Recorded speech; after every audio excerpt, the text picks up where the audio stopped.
So good morning and welcome to part two of your rental mandate, the series that it's only a two-part series. So the second part of the series we're doing about, does your mandate include what it needs to? And once again, just going back to the fundamentals, there are mandates, off-the-shelf mandates that are available. And most people decide to opt for them. And to be honest, I think most people decide to opt, well, in my experience at the very least, most people tend to opt for the TPN lease pack, which includes various mandate formats. And when I say various, I'm talking about when you're talking about juristic entities as well as natural persons, etc. And those mandates are really don't make provision, don't make provision or specific provision for your specific requirements. And I understand why. It's no criticism of them. It's simply the fact that they wanted to make a template mandate available to people that people can use and can then adapt. But I think like many of us, we're almost too cautious to adapt because we're not sure if we're doing the right thing or the wrong thing. At the moment, I am in discussions, just so that you know, with Bruno Samau from Bruno Samau Attorneys up in Gauteng, to try and formalize some of the changes we believe should be in mandates. In other words, write the clauses. I'm not a lawyer. I'm not going to pretend to be a lawyer. And so for that purpose, I'm not going to write any clauses which may or may not be enforceable. So him and I are working together. It's not going to be a short-term project, I don't think. But as and when things become available, I will, of course, share it with our rental training club members. My apologies that I sound like I have a frog in my throat. It's not supposed to be there. So let's get going. Let's firstly, just to orient ourselves, let's have a look at what, in part one, we looked at a few things. We're going to look at more things today, but the reason we looked at a few things in part one is because they were probably more meatier things that we spoke about. We spoke about sorry, that's supposed to say mandate, the basics of mandates and the importance of having a mandate. Then we talked about upfront rental payments and how to manage those. In other words, rental paid in advance. Then we talked about the landlord's commitment or the landlord's obligations to authorize repairs and maintenance. And we talked about why we want to tie that into a specified time frame. Making provision there for the distinction between urgent and non-urgent. Urgent, of course, being the stuff that we need to deal with really, really quickly. And we defined that, or I defined that, sorry, as sort of something that is a danger to life, limb, or property. I don't know why we say limb, but anyhow. Then we talked about who is responsible for the services, who is going to be paying for the services.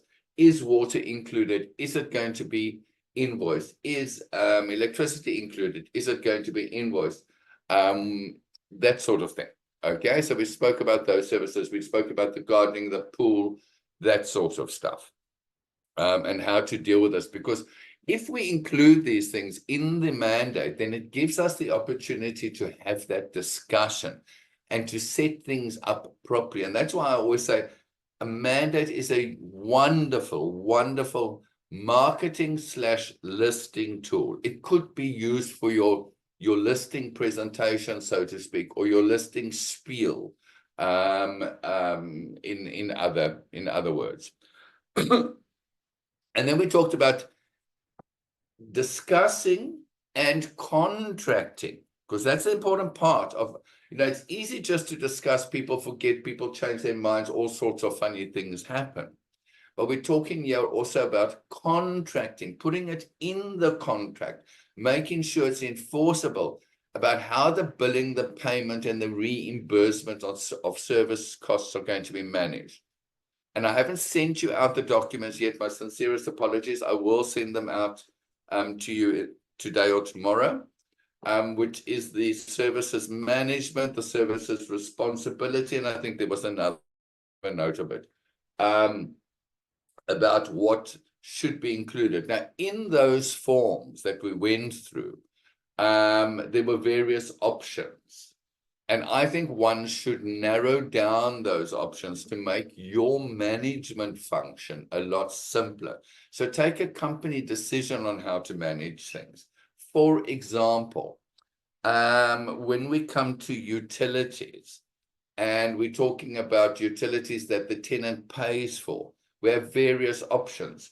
Do we pay the landlord's rates and taxes, then bill the tenant for the utilities? Then when the tenant pays the utilities, we then pay the service provider or the city. That's one option. The other option is we pay the full bill out of the landlord's account. We then invoice the tenant for the usage, the consumption part of the utilities, the refuse, the sewage, the water, that sort of stuff. And we then, once that has been collected, we then reimburse the landlord. I have a particular view on that, and me being me, I'm going to share it with you. One of the issues that one often deals with is where tenants are, let's say, on prepaid electricity. And I'm sure most of you must have dealt with this over time. And what happens is the landlord, for whatever reason, and we know times are tough, gets behind on their rates and taxes or on whatever other part they need to pay of the council bill. And then a tenant goes to buy 500 rands worth of electricity. They pay 500 rand, but they only get 200 rands worth of units because of the fact that the council has a right, as things stand at the moment, or are entitled to, I don't know if it's a right or entitled to, I don't know if they're entitled to either, but the fact is they do, and nobody, as far as I know, nobody's ever, people query it, but people have never managed to do anything about it, to deduct a certain portion of arrears out of the prepaid electricity, because of course council, everything's in the landlord's name, which is one of the silly things we deal with, but I think it makes sense for council. So they then deduct, and now we have to reimburse the tenant. So because of those situations, I actually took a company decision where we said that the service we offer to our landlords, and we sold it to our landlords this way, is that we will fully manage your accounts for you. We will pay them in full to make sure that your credit standing is not affected. That was the selling proposition we put to the landlords. And we will then invoice the tenant, and we will then reimburse you when the money comes back. So that's the way we did it. And I decided on that way to try and make our jobs easier, so we don't get involved in all these things that frankly it's extra work that we don't get paid for. If one wants to do it differently, then we should maybe think of adding on fees for various other things. We cannot work for free in this day and age, ladies and gentlemen.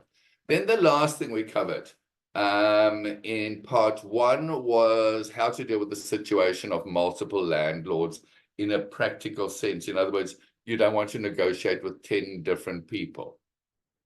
So yeah, thanks, Sonia. Sonia says she agrees that is best practice. As I say, it's about teaching your team, or learning, if you are one of the team, on how to sell that to the landlord. There's many ways to sell that concept to the landlord, and I'm talking about the concept where we pay their full bill. It means that we give them an annual statement. They can just give that to the accountant. It already summarizes all their expenses and everything they got in.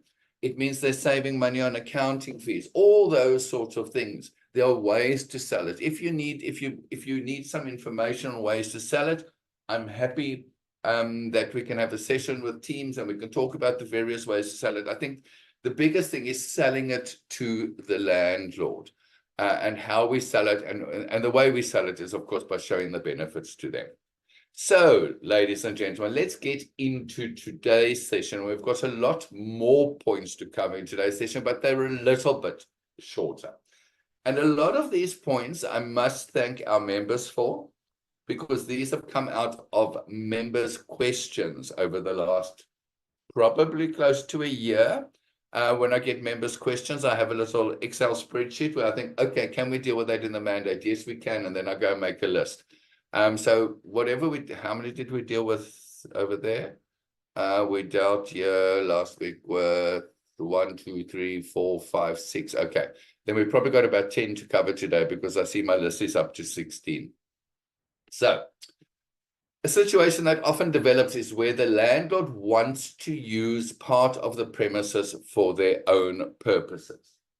And the purposes here could be, one of the situation that gave rise to this, for example, was where the landlord agreed with the tenant they were going to store some stuff there temporarily, okay? Outside the control of the agent. This was not an agent agreement. This was not written into the lease agreement. The agent wasn't aware of this. Somewhere along the line, the landlord approached the tenant and said, listen, I've just got this stuff. I don't know what the situation was, but I want to store it there temporarily in the garage, whatever. And the tenant said yes. Then, of course, 6 months later, temporarily became almost permanently. And the landlord then, the agent then, the tenant then contacted the agent, said, wait, I'm getting a bit tired of this now. I need his stuff to go. But the agent didn't know anything about it. So how do we deal with these situations? I've had a property in my stupidity, which I wasn't happy with. But in any case, we had this property and the landlord's motorbike was stored there, which I didn't like at all, but the property had been taken on that way and the owners lived overseas. So, I'll tell you what my basic premise is here. My basic premise is you can't have your cake and eat it. You can't rent your house and use it. You've got one of two choices. You're either renting out the house, and to me, that's sort of the basics, okay? There's other places where you can store stuff. So I think the best practice is to try and manage the situation such that Mr. and Mrs. Landlord, if you're going to rent out your property, we are going to rent out your property, and it's for the full use and benefit of the tenants. I believe that is the best practice to strive for. And I think it is achievable. It is achievable. Because there's lots of reasons. So let's go into the reasons that it bothers me. So if the landlord wants to use part of the premises for whatever reason, okay? Some people want to use it as their office, and then some people store their trucks. I don't know, the weirdest things happen in life. There's a number of factors that need to be taken account of. These are things that now complicate our jobs. They're complicating our jobs, which means that we've got to work more. We have more things to take account of. Point number one, is the tenant entitled to a rent reduction? Yes. If the tenant doesn't have a full use of the property, then the tenant is entitled to a rent reduction compared to what the rent would be for the full use of the property. What is the landlord's liability if their use causes damage to the tenant's person or possessions, or even the tenant's enjoyment of the property? Let's say they store things there and there happens to be flammable stuff and something catches alight. They then could have a liability towards the tenants, or the tenants could hold them liable, is probably the better way of saying that. Now, what about the tenants causing accidental damage to whatever the landlord's possessions are? And this could, you don't think accidents happen, okay? But somebody still has to pay for the accidents. So we have that liability of the tenants, and I don't want to place the tenants in that position. And of course, the landlord should still insure those possessions of theirs. So they're still responsible for that. So ladies and gentlemen, taking all of this into account, I think it begs the question, should we, and I know that the way I'm going to say this is on purposely or purposefully cheeky, should we permit landlords to do this? I believe that we shouldn't, because this complicates our life, because now you must know who's going to have to run backwards and forwards to deal with this rent reduction. Who's going to get involved and who's going to have to do all the negotiating and deal with all the fallout? if there's any liability on either side, we're going to. And if the landlord hasn't taken out insurance and something happens to their goods, we're going to. We don't get paid to do that. And I don't know if it sounds horrible. Please let me know if it sounds horrible for me to say that, but that is not what a rental agent does. There are storage facilities for those sorts of things. So if a landlord has stuff they want to store, then I suggest they go get a storage facility. This is my personal opinion, because I do not want to take on additional responsibilities and have a whole lot of additional stuff when I've got enough stuff to do already for the. Remember, my fees are calculated based on the average work that we do. So that's my take on landlords wanting to use part of the property premises for their own purposes. Now, another thing that we often don't do, this is a huge opportunity for us to sell ourselves, is by clarifying our vetting and FICA process in our mandate. The reality is, ladies and gentlemen, we already have to do these things. Vetting is one of our biggest responsibility. So we may as well be open and out about what we do. And so that the landlord knows what we do and we're committing to do it, because the reality is the law requires us to do it. So a few things that we can include in our mandate is the reality that the tenant must earn 3 times the rent. And I'm just looking at general vetting procedures here.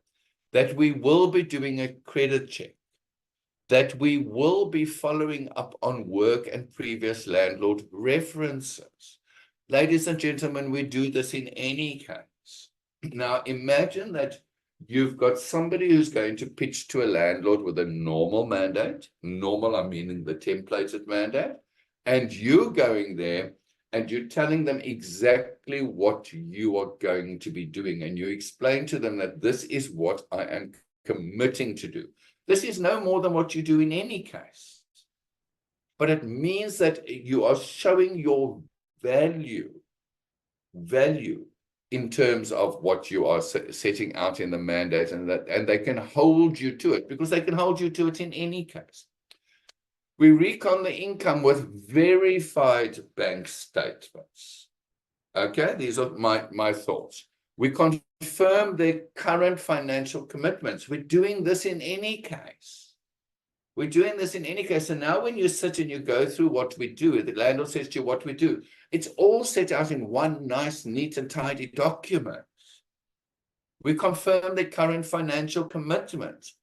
Another reason I do this is to try and put the landlord off from wanting to do it themselves, showing them the value I'm adding to this. We do a final evaluation based on disposable income, Mr. and Mrs. Landlord.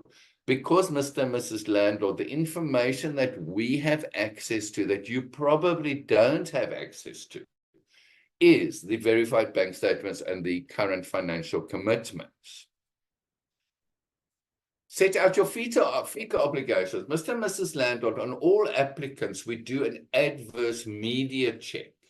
We do a client and transaction risk rating based on the requirements of the Financial Intelligence Center Act. That's how we explain it. It's fancy.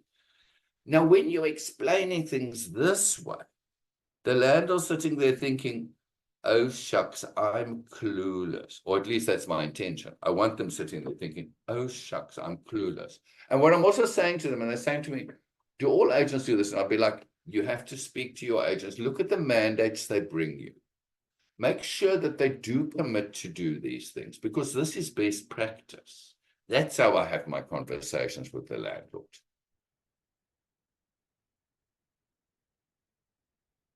You're quite right, Johanna. Value is not communicated.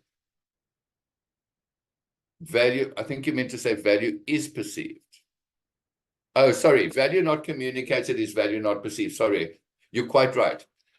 The other thing that they say is price is what you pay, value is what you get. So I'm explaining to them here what they are getting from me. And ladies and gentlemen, if I am doing this, in other words, it's just listed in my mandate, how am I comparing to the average agent out there? Or how am I compared to the agent who's just taken a template? Wow, I'm stunning. I'm standing out from the crowd, and that's exactly what I want to do. So I do a risk rating of the client, Mr. and Mrs. Landlord, as well as the transaction to make sure that it makes sense and it doesn't look suspicious. I check if the applicants are prominent, influential persons or politically exposed persons. Ladies and gentlemen, you do this in any case. But does the landlord know? You can't expect the landlord to know.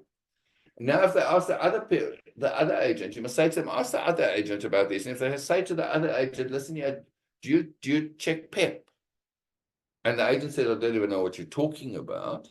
Then who's looking best? We are. We also check the applicant isn't on the targeted financial sanctions list, Mr. and Mrs. Landlord, etc. You word this the way is comfortable for you to explain it. And of course, this all relates to the determination of risk for the landlords. And it's a huge value add selling point that most agents don't use. We are doing these things. We are doing these things, ladies and gentlemen. We may as well make sure that the landlord knows what we're doing. This also means, oh wait, I'm going to get to renewals now.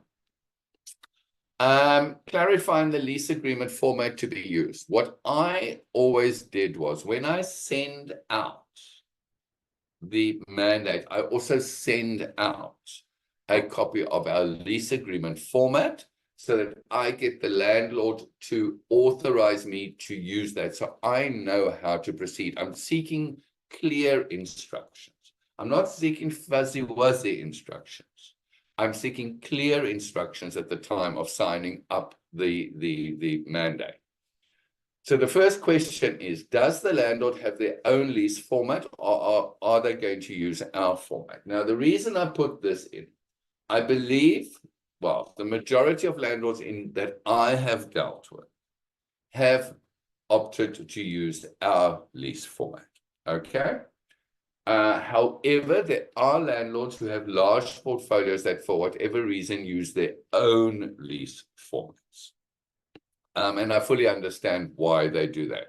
And this can often be the difference between a managed and a procurement. You get developers, for example, that own buildings, or investors that own buildings, and they just want us to do the procurement portion because they have their own internal staff that does the managed portion. They manage it on their lease terms and conditions. It's not a no-no. It is quite permissible. But what I think we want to do, I think we might want to make sure that we document in the mandate if they are going to use their own lease terms and conditions. I don't know what was going on with my lips there. If they are going to use their own, we need to make sure that we know what's specifically in there. And we may or may not be comfortable using it. I had an agent, well, not so long ago, contact me and said that the landlord wanted changes made to the lease agreement, where the tenant must be responsible for all maintenance. The landlord was not going to maintain anything, including the replacement of the geyser. And they said to me, can one say that? And I said, well, I don't see anything in the act that says we can't, but frankly, I think the landlord's away with the fairies is the best way I could explain that. So what I would do is, if they're going to use ours, and I will always encourage them to use ours. Why? So that I know what we are dealing with, because we know how to manage our own lease agreements. I would include a copy of the lease when we send out the mandate. I would give the landlord the opportunity, or landlords the opportunity, to read through it, discuss any concerns. Why do I do that? Because, ladies and gentlemen, the alternative is when you get the tenant to sign the lease, the offer to rent, and you send it out to the landlord, now you're under pressure, okay? And now the landlord starts wanting to take portions out, wants to change portions, etc. I do exactly the same with the tenant and the application form. So we discuss any concerns now. I explain to them how they're protected. I, for example, would have a copy of my lease with me when I go and see them about these things, and I have portions highlighted to show them what we have in our lease. For example, next of kin, or emergency contact for the tenant. And I explain to them that that is important for if the tenant disappears, or if we need to do an eviction, we then have the possibility of finding them alternative accommodation by calling their next of kin. So you must be practiced to explain these advantages to the landlord of your lease agreement. So in our mandate, I suggest we should have an acknowledgement that we have provided them with a copy of the lease. They have read it and they authorize us to use these lease terms and conditions. Then we have no disputes further on. And if the applicants want to alter any of the terms and conditions, they need to include that request as part of their rental application process. That's the way I did things, and that's the way it works. It works for me. The next thing, the breach/arrears management procedure. In a templated mandate, it will normally say we've got to notify. I think it says something like notify the landlord of any breaches. I think that's about all it says. Let me just have a look, because I did. Let me just get. Oh, did I take it away now? Oh, sorry. I just want to go here quickly, because I know I got hold of the latest version that I'm aware of. And I just want to open this quickly. Natural person mandate. Okay, so this is the latest version of the natural person mandate, as far as I understand. Okay. And we're going to have a look here. We'll go to rents, the rent parts that they go on about. Sorry. Oopsie.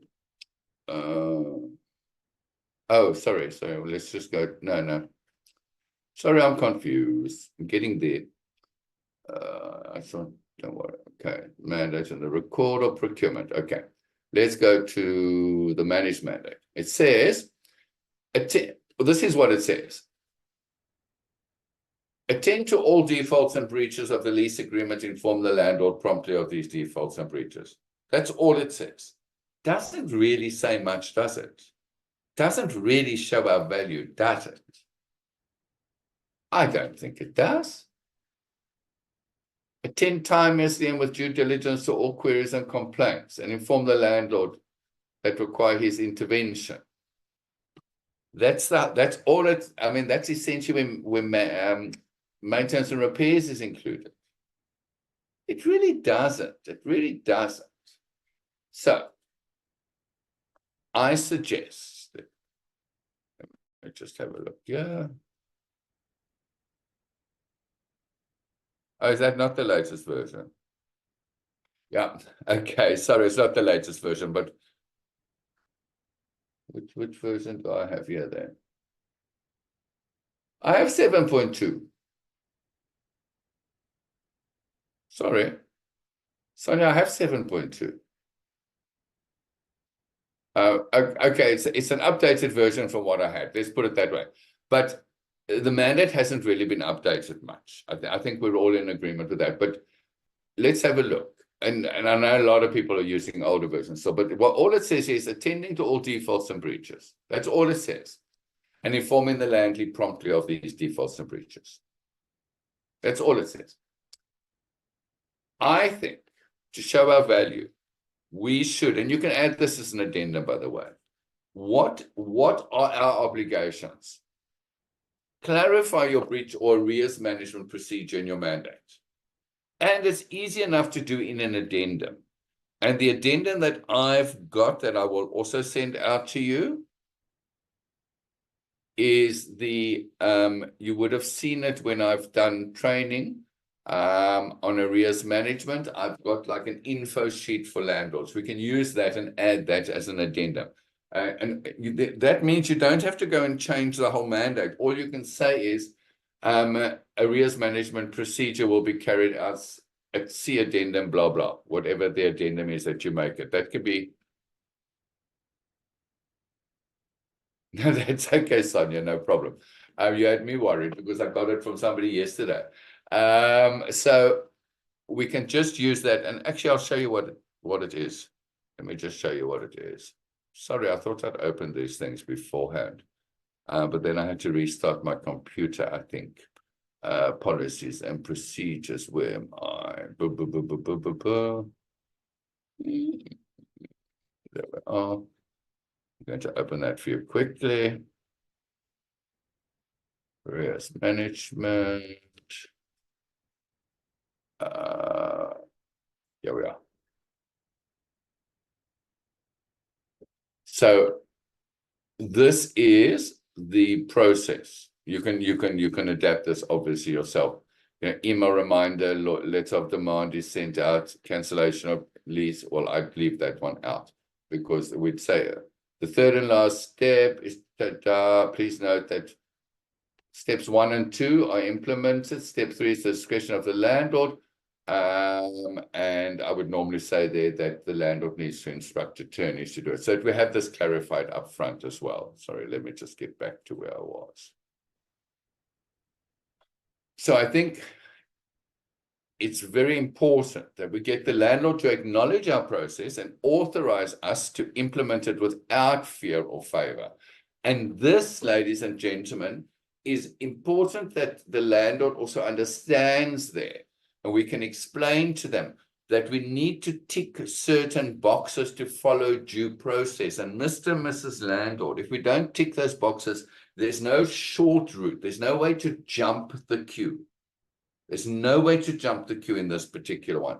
So, and then also to explain to them that the reason we do this is not because we are nasty, although some tenants would argue that with you about me, but it's not because we are nasty, but we are there to protect your rights. So you see, ladies and gentlemen, if you have this, I must stop saying ladies and gentlemen all the time now.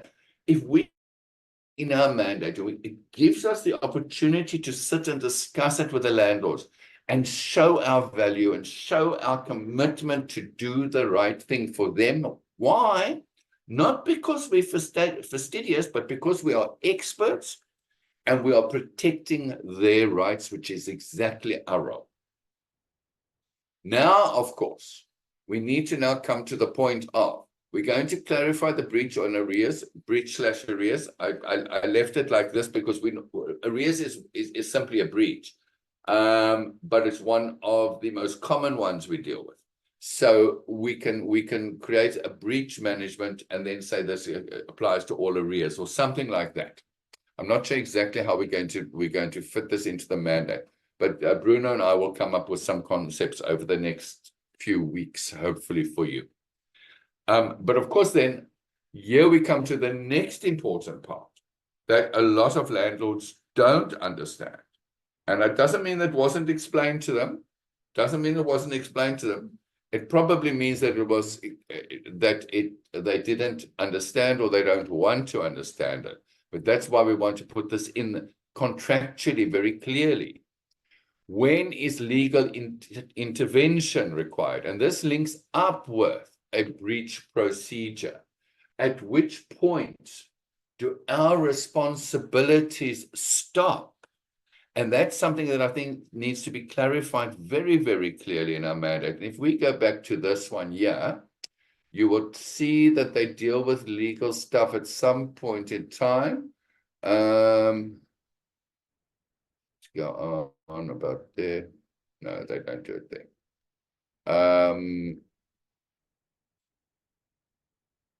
In the event, this is what it says, okay? In the event that the property practitioner is tasked with managing legal proceedings. I don't want to manage legal proceedings, to be honest with you, ladies and gentlemen, and I'll explain to you why. In the event that the property practitioner is tasked with managing legal proceedings as set out in section blah, blah, blah, the cost of the attorney appointed will be for the landlord's account. Should a power of attorney be concluded, the property practitioner may act as a representative for the landlord. I don't know if I want things to be that way, okay? But this is all that it really says. I want to be clearer than that. I want to be clearer than that. I want to tell them where my responsibility ends. Because I just want to go back. I just want to go back. Sorry that I'm jumping around a little bit, but I want to go back to this. The final step after LOD has been sent. Remember, a letter of demand says to a person, you are in breach. This is your breach. This is how you need to fix the breach. And this is by when you need to fix the breach. Failing which, the landlord has the right to cancel your lease or may opt to cancel your lease. Most of our leases, ladies and gentlemen, run concurrently with our mandates. That's the generalization of how things happen. That's sort of the norm in inverted commas. So if our lease is cancelled, then the mandate is also cancelled because it runs concurrently. So if the lease ends, the mandate ends. So I don't really have authority to act further there unless my mandate gives me specific authority, because other than that, my mandate's ending. So when is legal intervention required and who pays for it? So I think we need to be very clear about when do breaches need to be handed over to lawyers. I always used to say, once we've done our LOD, okay, and once the landlord gets the option to terminate and decides to take that option to terminate, the cancellation, I've never felt comfortable doing myself. I've always advised that my responsibilities end at the issuing of the LOD and getting to the point of saying to the landlord, what do you want to do? So I always said that my responsibility, and that way I explained that to landlords, was once we cancel a lease, it becomes a legal situation. Do the tenants stay? Don't they stay? What the period is that I have to give them when I cancel, etc. So in the Western Cape, for example, and Ismail has spoken to us about this.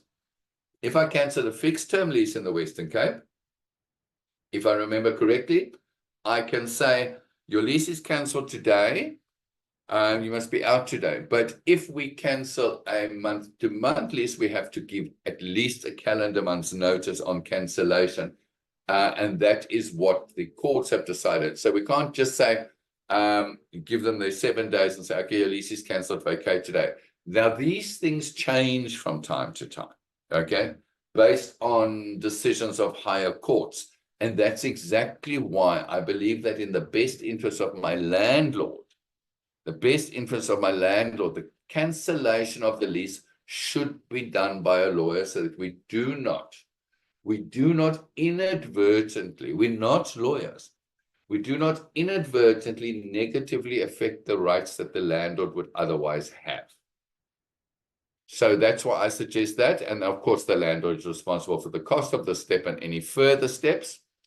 Also, in most cases, when the lease, I've discussed this, when the lease is terminated, our mandate is terminated concurrently. Now, another thing that I think is very good to put in the landlord is to protect ourselves and to provide the landlord with options. Include an option for them to subscribe to some form of, I want to call it legal cover, but I'm not allowed to because it's not an insurance policy, but Expello or a similar service.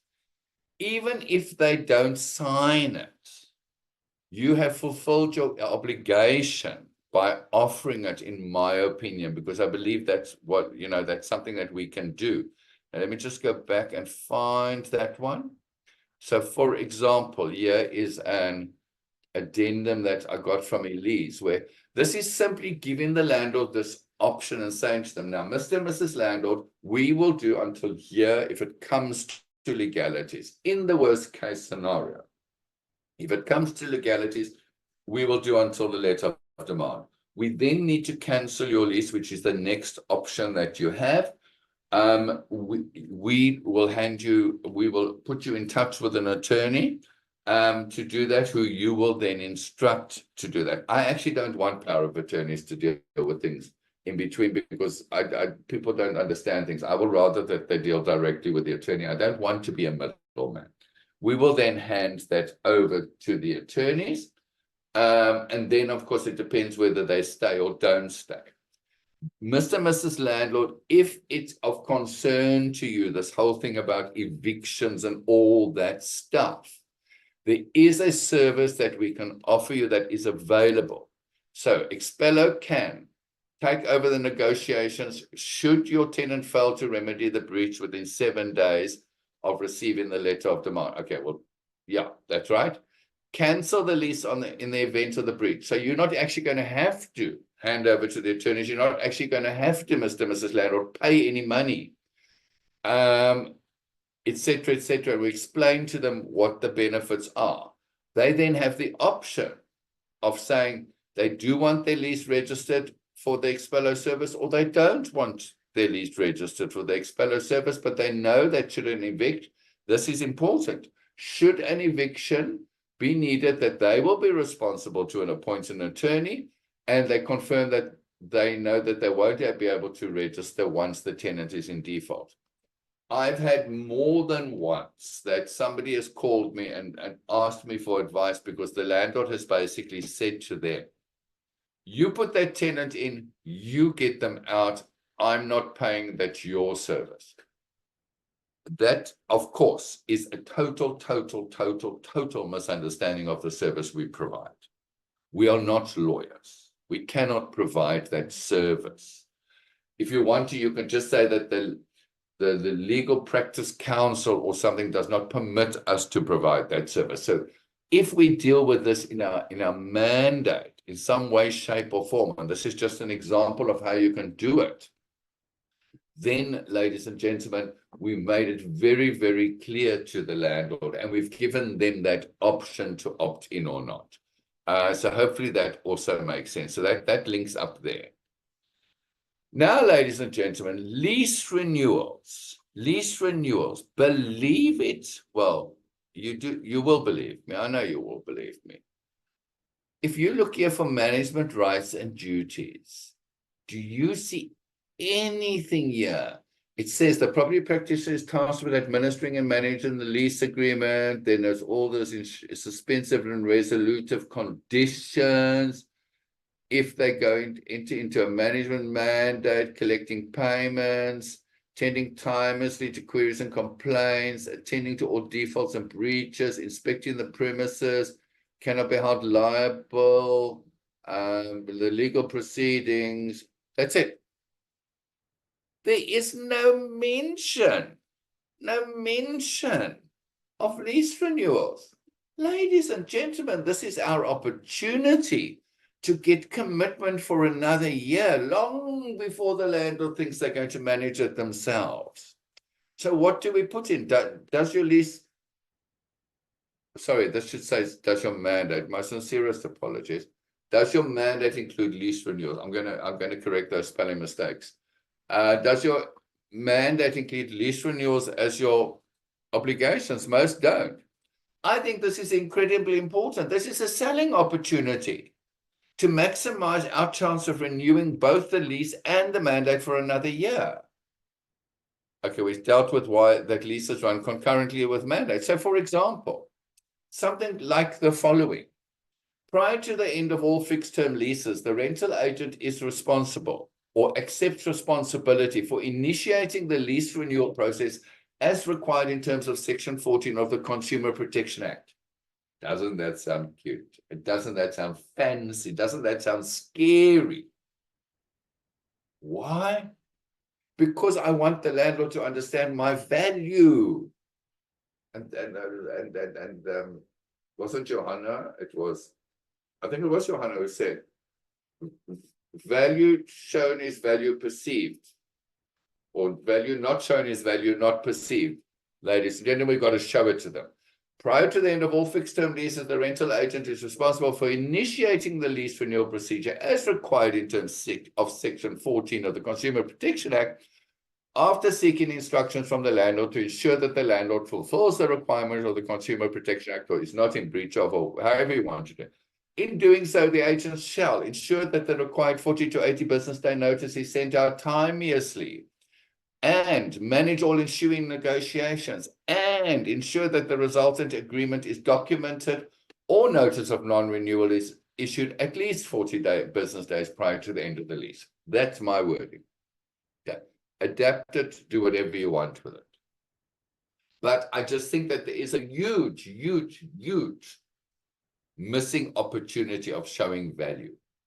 And it isn't included in the mandate template. It just simply isn't included. I think that's a huge, huge, huge opportunity that we're missing. Then we come to early cancellation of fixed-term mandates. Now, when I spoke about that, most mandates are essentially fixed-term mandates because they run concurrently with leases, which are fixed-term leases. So, if that is the case, and I'm told by lawyers that this is the case, then if the landlord wants to cancel my mandate, they are cancelling a fixed-term mandate. So that means they can cancel on 20 business days' notice. So remember now, in terms of the Consumer Protection Act, I'm the supplier, the landlord is the consumer. What about the cancellation penalty? Who has a cancellation penalty written into their lease? You can say one if you into your mandate. So I'm getting confused with leases and mandate. You can just type one if you do have a cancellation penalty included in your mandate for fixed term mandate, and two if you don't. Because what about a cancellation penalty? Do we have this in our mandate?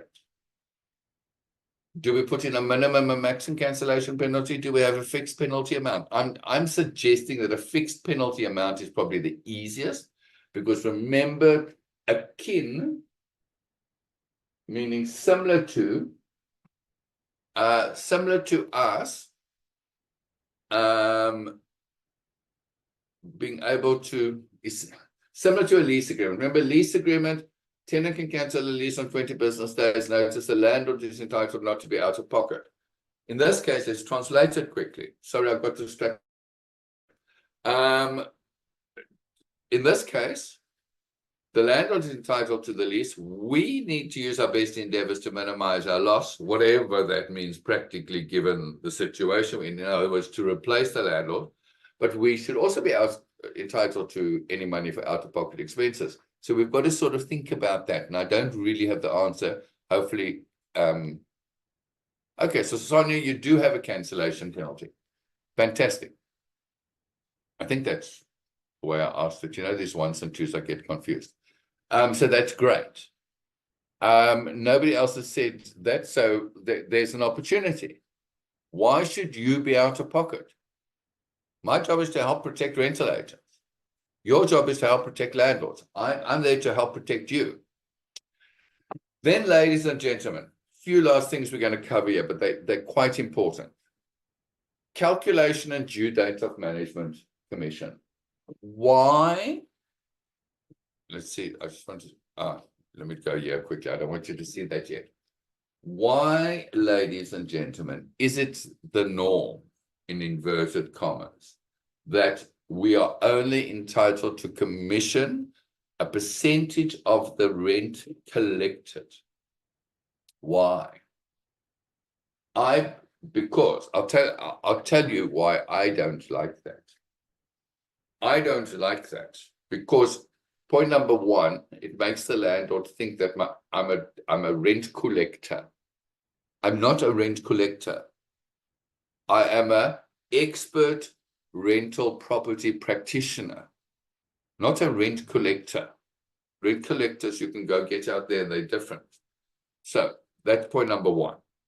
Point number two, if I haven't managed, if not all the renters come in, why must I suffer?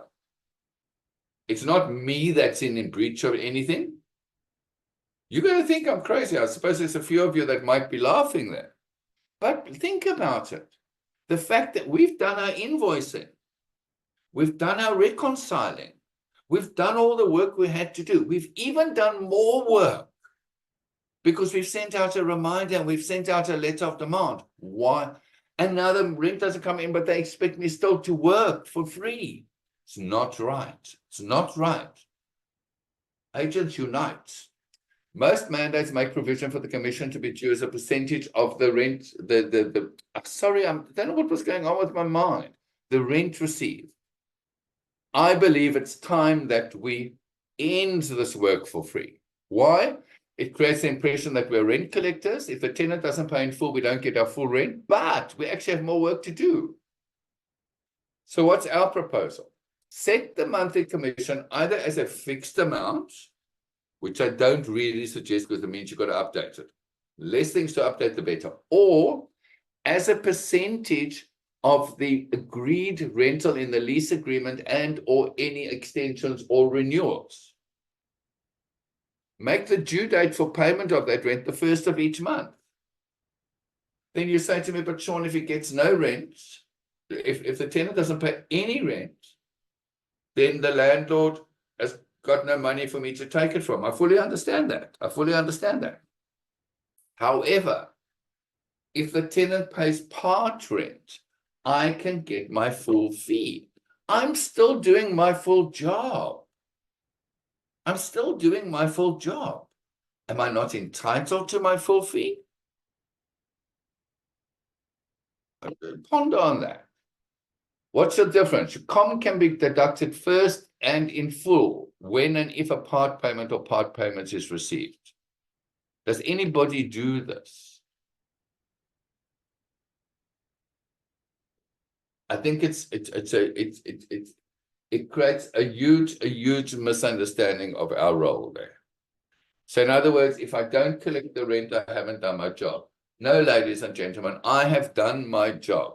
The person to blame and the person that needs to feel it is the tenant, not me. Okay, next of kin or emergency contact. We covered this briefly not briefly, we covered this when we talked about what happens if a landlord or a tenant passes away. And we spoke about it, and there was many examples that came from the attendees, from the members, where, for example, they can't get hold of a landlord. And then the landlord has actually passed away. Okay? So if there's an emergency and we can't get hold of the landlord, ensure that we have somebody who has permission to authorize emergency intervention if or when needed. Okay? And don't include this in the lease, of course, because we don't want tenants to be able to get hold of these people, but make sure it's in your mandate. Make sure it's in your mandate so that you can call it next of kin, you can call it emergency contact person. Either way, it can help resolve issues when, for whatever reason, and we know phones get stolen. Let's be honest, it's not always passing away. It could be a phone getting stolen. You can't get hold of somebody because everybody does everything on their phones. But something's happening urgently, and we need to get hold of the landlord, or we're getting close to our deadline for our 40 to 80 business day letter, and we have to protect their rights.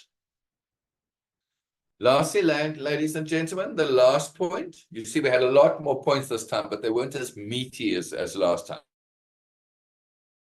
Last point here is the person who owns the rent book, who is the company, ladies and gentlemen. I just need to clarify that. Mandates get signed by companies, and they belong to companies. And companies can sell their rent books. Okay? Rent books have an asset value. But the value is that I sell my rent book to somebody, and they can then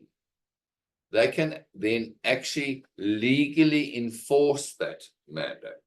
In other words, they have the right to manage the property. But most mandates do not have that written in. In other words, that's not transferable. So in most cases, when somebody buys a rent book, let's talk about the philosophy of buy. When somebody buys a rent book, that rent book has a collection of owners of properties who have signed a mandate with ABC Realty. Now I've bought that rent book. Okay, business owners particularly will need to take note here. I've bought that rent book, but that rent book authorizes who? ABC Properties to do certain things and obligates A, B, C properties to do certain things. But I'm now XYZ properties. If that landlord says I'm cancelling, that landlord can cancel. I have no rights because it was not transferable. Was not transferable. So to get the maximum value for the rent book, make sure that each mandate has a clause in that says that the landlords hereby agree that the agent has the right to assign this agreement to a third party without limiting the owner's rights to terminate this agreement, subject to those provisions contained in this agreement, and then you specify any applicable clauses if necessary. And ladies and gentlemen, somehow I've managed to be just on time for a change. If you would like us to go through your mandate, pop me an email. I can't promise you a turnaround time at this point in time. Have I shared some helpful information in this part? I apologize for those typos. It was a brand new presentation, and clearly when I read over things, I know what I'm reading, and I think I know what I'm reading. Let's put it that way. Has these 2 sessions been helpful for you? Do you see improvements that you can make to your mandate? If there's any further questions, please feel free to ask. If you would like us to review your mandate, you're welcome to pop me an email at sean@rentalsphere.co, so of course together with your mandate.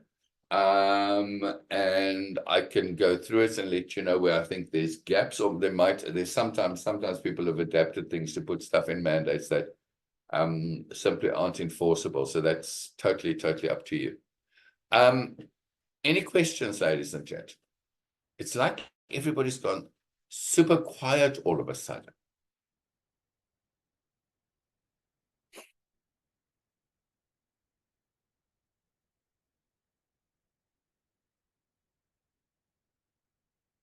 Fantastic. Great, Trevor. It's one of those things with mandates that there's so many things we have to do that we just carry on doing it, and we don't get around to reviewing these things. But there's things I didn't put in this checklist, which would be stuff that we've covered, which I possibly should put in a mandate checklist. And actually, maybe I must make up a mandate checklist, because POPIA, for example, needs to be addressed in the mandate. And if somebody's been using the same mandate for a long time, then even the POPIA matter. Now, I didn't address that because that's addressed in the latest TPN versions. So I haven't addressed that. Is it correctly addressed in the latest TPN versions? I'm not qualified to say. I just assume that it is. But if you even think of POPIA, why is POPIA? Because POPIA is the Protection of Personal Information Act. We gather a lot of personal information. We will be sharing that with landlords. We will be sharing that with our partners. For example, you will be sharing that with your software providers. You will be sharing that. So I think in that particular case, it's important for owners to understand that we will be sharing it with them, but they have an obligation to protect it. So even that sort of thing. Marty, yes, I'm going to create a checklist. It will just be a checklist, okay? But you're quite right. I think it's a useful tool. So I